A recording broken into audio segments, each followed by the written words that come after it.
Hi guys, எல்லாருக்கும் வணக்கம் guys. இந்த வீடியோவில் நம்ம என்ன பார்க்க போகிறோன்னா, இந்த முறை ஏஷியா கோப்பை கண்டிப்பாக இந்திய அணி தாங்க வெல்லும். இந்திய அணியை பார்த்து மற்ற அணிகள் பயப்படுறாங்க.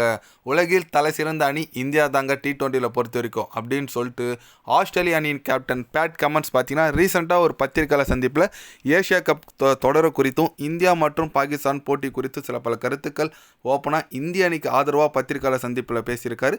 அவர் என்ன பேசினார், ஏது பேசினார் சொல்லிட்டு வீடியோ டீட்டெயில்டாக பார்க்கலாம். அதுக்கு முன்னே நீங்கள் நம்ம சேனலுக்கு புதுசாக வந்திருந்தீங்கன்னா ஒரு சப்ஸ்கிரைப் மட்டும் பண்ணிவிட்டு வாங்க, வீடியோக்குள்ளே போகலாம். ஆமாங்க, ஆஸ்திரேலிய அணி கேப்டன் பேட் கமன்ஸ் என்ன சொன்னார்னு கேட்டிங்கன்னா, இந்த ஏஷியா கப் பொறுத்த வரைக்கும் இந்திய அணிக்கு ஃபேவராக தான் இருக்குன்னு நான் நினைக்கிறேன். கண்டிப்பாக T20 இந்திய அணி ரொம்ப ஒரு அபாரமான அணியாக இருக்காங்க. அவங்க ஆல்ரெடி ஒரு சாம்பியன், T20 சாம்பியன் டீம். கண்டிப்பாக ஒரு நல்ல வலுவான அணியாக தான் இருக்காங்க. இந்த ஏஷியா கப் கண்டிப்பாக இந்திய அணி வெல்றதுக்கான வாய்ப்புகள் நிறைய இருக்குது.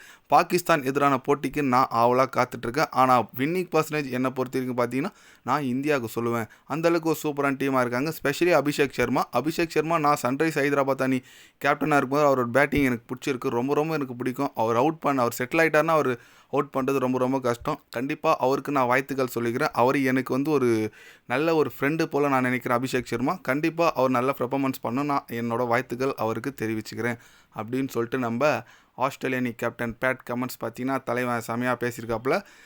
இன்றைக்கி பார்த்தீங்கன்னா இந்தியா வர்சஸ் பாகிஸ்தான் மேட்சிங்க ரொம்ப ஒரு எதிர்ப்பை தாண்டி நடக்குதுன்னு சொல்லாங்க. இந்த போட்டி நிறைய பேர் இந்த போட்டி நடக்கக்கூடாதுன்னு சொன்னாங்க. அதையும் மீறி நடக்குது. கண்டிப்பாக எல்லாரோட எதிர்பார்ப்பும் இந்த போட்டி மேலே தான் இருக்குது. அது பார்த்தீங்கன்னா இன்றைக்கி இந்தியா வர்சஸ் பாகிஸ்தான் மேட்ச் கண்டிப்பாக ஒரு பெரிய மேட்ச். இந்த 8 மணிக்கு தொடங்க போதுங்க. ஆனால் யாருக்கு ஃபேவராக இருக்க போது சொல்லிட்டு பார்க்கணுங்க. இந்திய அணி பார்த்தீங்கன்னா ஃபஸ்ட் மேட்ச் சூப்பராக வெற்றி பெற்றாங்க. ஓகே தான், எல்லாம் ஃபுல் டீம், நல்ல டீம் தான். பட் ஆனால் வின் பண்ணது UAE, ஒரு ஸ்மால் சைடு அணி. இப்போ ரெண்டுமே ஒரு இன்டர்நேஷ்னல் சைடு ஆடப்போகுது. கண்டிப்பாக ஆட்டத்தில் ஒரு விறுவிறுப்புக்கு பஞ்சமே இருக்காது. பொறுத்து பார்க்கலாங்க என்ன மாதிரி ஒரு முடிவுகள் வருது இன்றைக்குன்னு சொல்லிட்டு, எந்த மாதிரி ஒரு பிளேயிங் லெவல் யாரெல்லாம் விளையாட போகிறாங்கன்னு சொல்லிட்டு பார்க்கணுங்க. ஏன்னா லாஸ்ட் டைம் பார்த்தீங்கன்னா ஒரே ஒரு ஃபாஸ்ட் பவுலர் நம்ம பும்ரா வச்சு மட்டும்தான் போனாங்க. 2 ஆல்ரவுண்டர் ஃபாஸ்ட் பவுலரை வச்சுருந்தாங்க. சிவன் துபே ஒன்று, ஹர்திக் பாண்டியா ஒன்று. இந்த போட்டியில் நம்ம ஹர்தீப் சிங்கை எடுத்துகிட்டு வரதுக்கான வாய்ப்புகள் நிறைய இருக்குதா தகவல் வந்திருக்குங்க. அதே போல் ரிங்கு சிங்கும் அணியில் எடுக்கிறதுக்கான வாய்ப்புகள் இருக்குது. ஏன்னா அவர் ஒரு பிக் ஹிட்டர்ஸ். கண்டிப்பாக அவருக்கான ஒரு அணியில் ஒரு நிரந்தர இடம் தேடிட்டுருக்காரு. ஏன்னா அந்தளவுக்கு ஒரு நல்ல பிளேயரு. ஒரு பக்கம் பாபர் அசம், முகமது ரிசவான் வேறு அணியில் இல்லை. கண்டிப்பாக அதுவும் ஒரு பின்னடைவு பாகிஸ்தானுக்கு. இவ்வளோ சர்ச்சை, இவ்வளோ ஒரு பின்னடைவு இதெல்லாம் இருந்து தான் பாகிஸ்தானும் இந்தியாவும் மோதுறாங்க. பார்க்கலாங்க எந்த அளவுக்கு ஒரு ரிசல்ட் இன்றைக்கி யார் ஃபேவர் ஆகுதுன்னு சொல்லிட்டு.